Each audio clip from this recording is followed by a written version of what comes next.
Bolivia's movement towards socialism has denounced the removal of the photographic record of the elections returns during the vote counting process ahead of the October 18 general elections.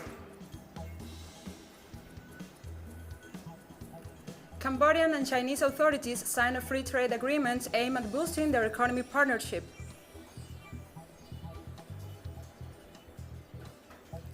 Libyan GNA forces detonate unexploded ordnance south of Tripoli.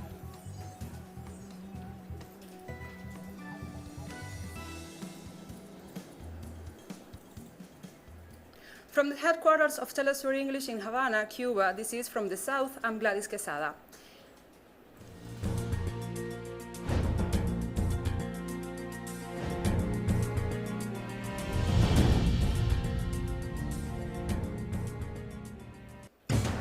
In Bolivia, the movement towards socialism has denounced the removal of the photographic record of the election returns during the vote counting process ahead of the October 18 general elections, stressing that the move will affect the transparency of the electoral process.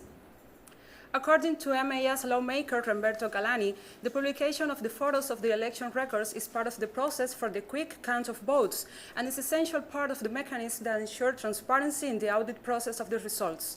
The Supreme Electoral Tribunal has not responded to the questions of organizations and political activists who have denounced the decision of suspend this mechanism. The Constitutional Legislation and Electoral System Committee of the Plurinational Legislative Assembly of Bolivia has given the President of the Electoral Authority, Salvador Romero, 24 hours to explain the decision and provide the documentary endorsement that guarantees the sustainability of the companies that will be involved in the vote counting process.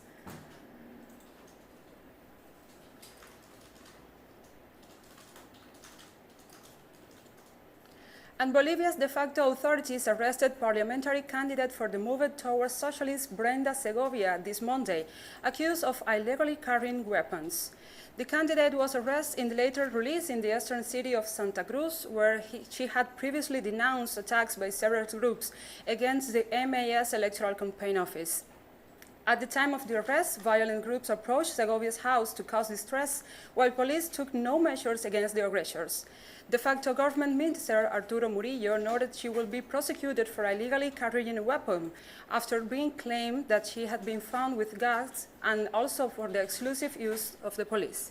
Meanwhile, the leadership of the movement towards Socialist Party has denounced the illegal attacks against the office and also their representatives, which are taking place less than a week before the general elections.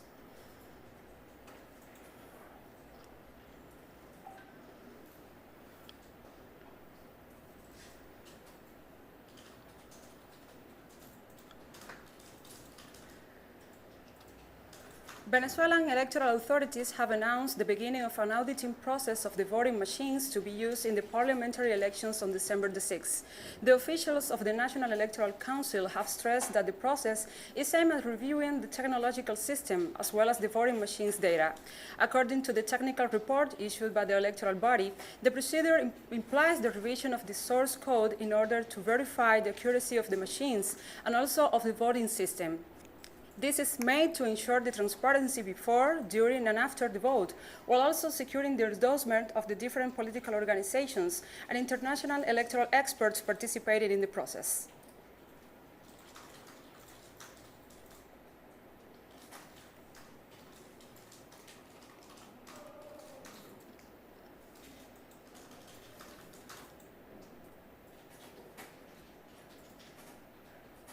On the occasion of the Indigenous Resistance Day this Monday, the President of Venezuela, Nicolás Maduro Moro, called on Spanish King Philip VI to officially apologize for the crimes committed under Spanish crown and address the consequences of Spanish colonial domination in the country. King Philip VI, I call on you to reflect as a young man of the 21st century and to offer a historical correction and ask for forgiveness from the mothers, the fathers, the children and grandchildren of those men and women, more than 80 million men and women of indigenous peoples who are annihilated for 3 centuries by Spanish colonialism.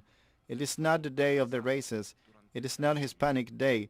It is not the day of the meeting of cultures. It is the Resistance Day, the day of the dignity of indigenous peoples for the right to life. Likewise, President Maduro denounced that the rights of Latin American indigenous communities are being violated by far-right governments, promoting destructive and supremacist policies in the region. The recent racist, supremacist far-right, such as that of Jair Bolsonaro in Brazil, destroying the Amazon, that of Sebastián Piñera in Chile, persecuting the Mapuche community and popular movements, such as that of Iván Duque in Colombia, assassinating the leaders of indigenous communities, persecuting indigenous communities, destroying the indigenous people.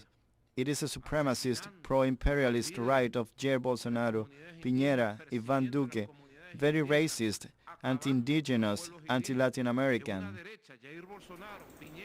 And the Colombian president, Iván Duque, has refused to meet with members of the Cauca Valley indigenous Minga movement, while deciding to send a governmental delegation to address the protesters' demands. As part of the delegation that arrived in the city of Cali is Interior Minister Alicia Arango, Health Minister Fernando Ruiz, as well as the head of Agriculture, Science and Environment portfolios. The agenda for the meeting, with representatives of the indigenous mobilization for the defense of life, territory, democracy and peace, known as Minga, has not been determined yet, nor as the extent of the powers granted by President Duque to the delegation. Cauca Valley's indigenous people have mobilized to demand an end of the structural violence affecting their communities, while also calling on President Duque to promote human rights, democracy, peace, and guarantees for the social leaders and respect for the territories, and also they called him for the agreements in the 2016 peace agreements sending, including an end to attacks by paramilitary groups.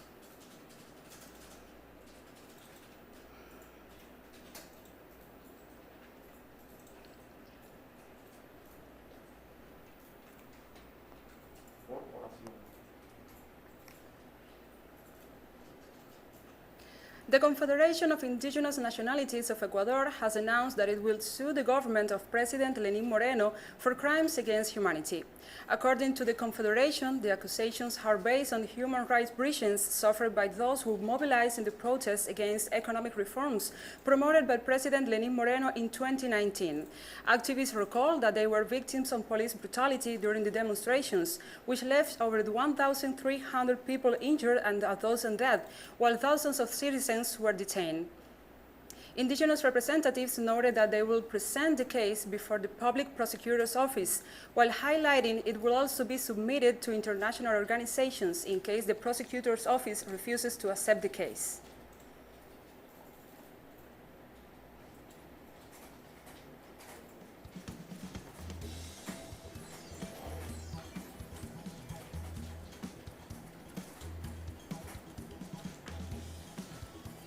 And we will be right back after this very short break, so don't go away.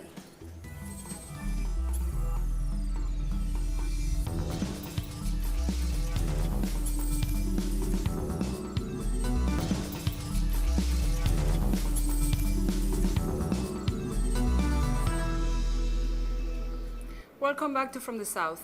Cambodian and Chinese authorities signed a free trade agreement on Monday aimed at boosting their economic partnership through a higher degree of market access and also for goods, services, and investments. The official signing ceremony was held in Cambodia's capital, Phnom Penh, and was attended by the Chinese Foreign Minister. The deal is the first of its kind to be signed in Cambodian authorities with a foreign nation, and is expected to focus on cutting duties related to Cambodia's agricultural, tourism, and trade sectors. The Cambodian government has stated that exports to China are expected to increase by 20% or more every year to reach $10 billion by 2023, while it hopes that the deal will help offset the loss of tariff-free scheme for exports to the European Union. Meanwhile, Chinese Foreign Ministry spokesperson Wang Wenbin has noted that the deal focuses on China's Belt and Road Initiative, trades in goods, services, investment, economical and technical cooperation, and electronic commerce.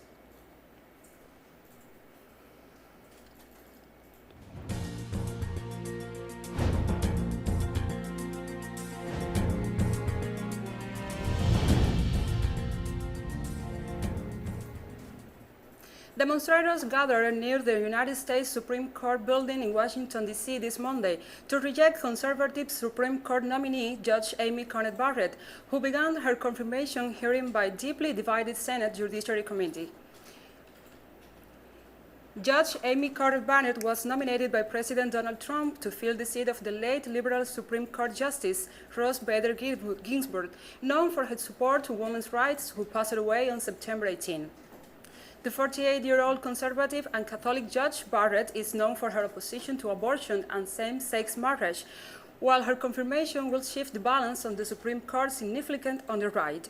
Her nomination is considered a political move of President Trump and Republicans, who want her on the bench in the time for presidential elections on November the 3rd. Meanwhile, the Democrats and their presidential candidate, Joe Biden, have demanded that the nomination for the empty Supreme Court seat be addressed after the election. A group of protesters opposed to the Judge Barrett's confirmation chanted, "Let the people decide," while another group in support of Barrett's confirmation also gathered. We feel that the election is already beginning and that it should not be rammed in, this nomination should not be rammed in a few weeks before the election for president.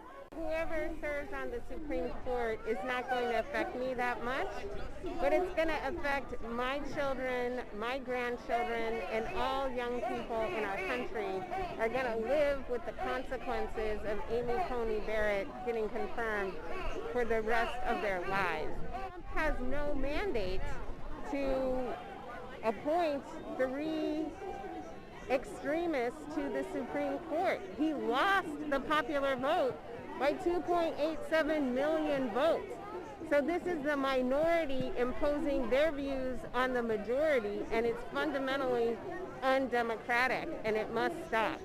We realize there's an election upon us, but we have time to do this, and it's important to have somebody in a full court, and so we're glad that they're moving forward. I am dressed up as a Justice for Life. We are here to support Amy Coney Barrett as the Supreme Court nomination. We are the pro-life gen, and so we are so excited to have somebody who we know will protect life in law.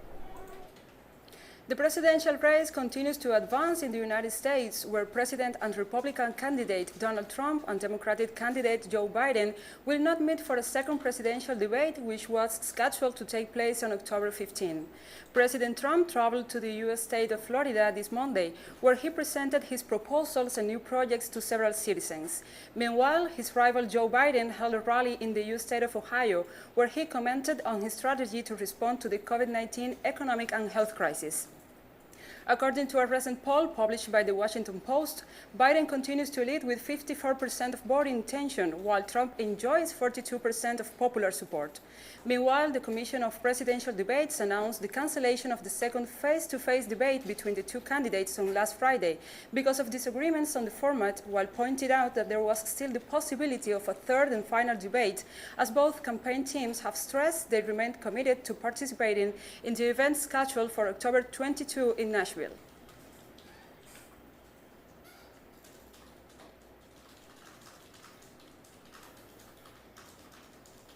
British Prime Minister Boris Johnson announced a new national alert system set to classify medium, high, or very high COVID-19 risk areas in the country, while claiming that it was designed to simplify and standardize a confusing patchwork on local rules.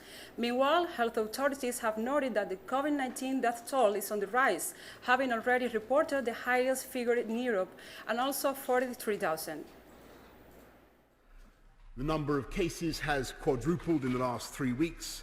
There are now more people in hospital with COVID than when we went into lockdown on March the 23rd, and deaths are already rising. And of course, the very high alert level will apply where transmission rates are rising most rapidly and where the NHS could soon be under unbearable pressure without further restrictions.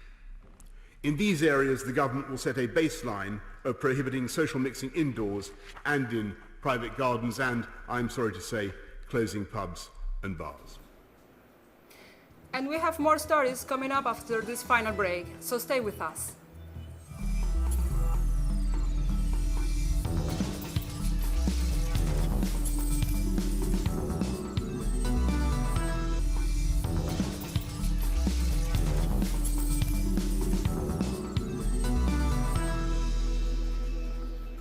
Welcome back to From the South.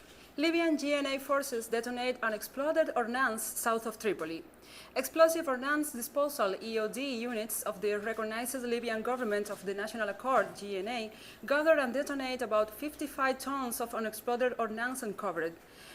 Mines have killed or wounded over 100 people, including many civilians, south of Libya's capital following deadly combat between rival forces.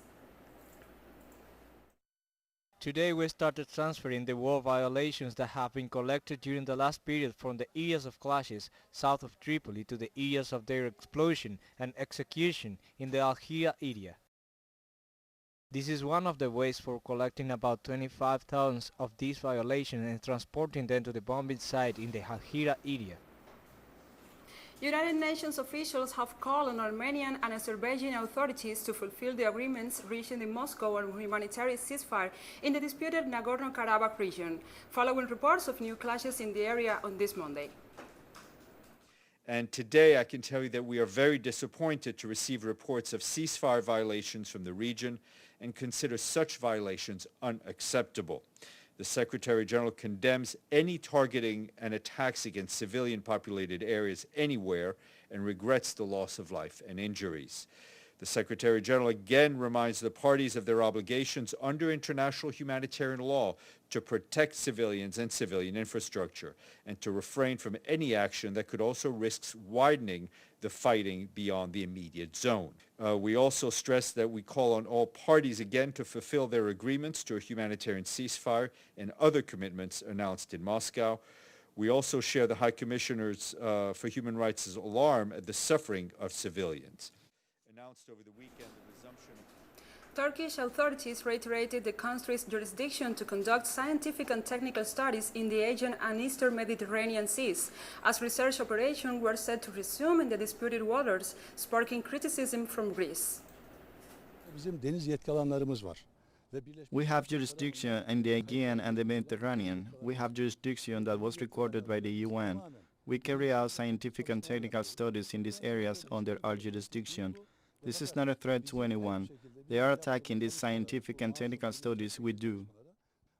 Although Grace continues its planned and scheduled activities as it has been within the framework of the works he has done so far, our work here will continue within this plan, and as the naval forces, we will provide our research ships the necessary support and protection. Schools reopened in the Democratic Republic of Congo on Monday after over 6 months of closure due to the COVID-19 pandemic. Meanwhile, health authorities have confirmed over 10,000 COVID-19 cases and 276 fatalities since the outbreak of the epidemic in the country. We parents are happy even if we don't have any money. We try to pay for school's meals and the deposit, as they ask for the children to start the studies. The children stay at home for 7 months. Today they are happy to go back to school. For us, the parents too. It's important because the children have to study despite the pandemic. This year is going to be like any other year, but the teacher of each class knows that there is a delay in the program. We will try to review with revisions. And demonstrations continued in Nigeria on Monday to protest police brutality and to demand that the president confirm the dissolution of the Special Anti-Robbery Squad.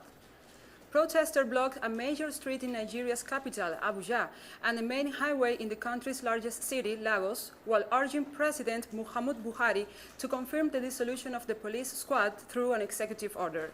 Meanwhile, according to Nigerian officials, 1 person was killed by security forces in southwestern Oyo State on Saturday, while another died during clashes between police and protesters this Monday. Special anti-robbery squad units have been accused of unlawful arrests, torture, and extrajudicial killings. The announcement of the dissolution of the squad was made by Nigeria's Inspector General of Police, Mohammed Adamu, on Sunday.